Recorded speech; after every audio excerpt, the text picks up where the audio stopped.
মুখ্যমন্ত্ৰী ডক্টৰ হিমন্ত বিশ্ব শৰ্মাই স্কুলীয়া ছাত্ৰ-ছাত্ৰীসকলে পুষ্টিকৰ আৰু অধিক সুসংগঠিতভাৱে সন্তোষজনক মধ্যাহ্ন ভোজন লাভ কৰিবৰ বাবে লৈছে নতুন আঁচনি সংযোজিত কৰিছে 3 নতুন কেন্দ্ৰীয় ৰান্ধনী গৃহ নলবাৰী লখিমপুৰ আৰু ডিব্ৰুগড়ত নলবাৰী ডিব্ৰুগড়ত মধ্যাহ্ন ভোজনৰ কেন্দ্ৰীয় ৰান্ধনী গৃহৰ ভূমি পূজন সম্পন্ন কৰাৰ পাছতে আজি পুৱা লখিমপুৰ জিলাত উপস্থিত হৈ এই মধ্যাহ্ন ভোজনৰ লগত সংগতি ৰাখি ভূমি পূজা ভাগ সম্পন্ন কৰে মুখ্যমন্ত্ৰী ডক্টৰ হিমন্ত বিশ্ব শৰ্মাই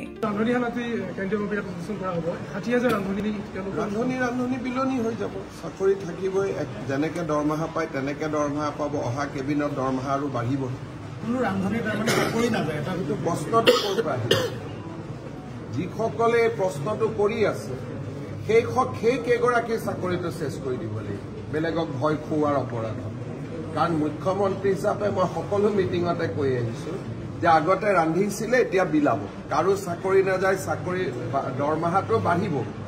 তথাপিতো কেইগৰাকী মানে কৈ থাকে যে চাকৰি যাব তাৰমানে তেওঁলোকৰ উদ্দেশ্যটো কি তাৰমানে তেওঁলোকৰ উদ্দেশ্যটো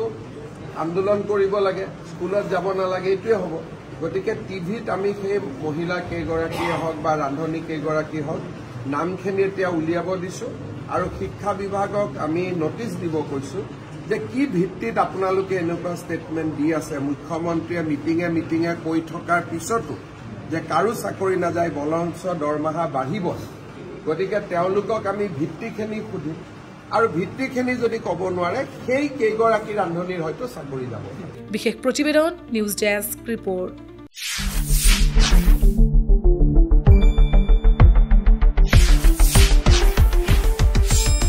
শুদ্ধ আৰু বিস্তৃত বাতৰিৰ বাবে চাই থাকক নিউজ ডেস্ক ৰিপৰ্ট।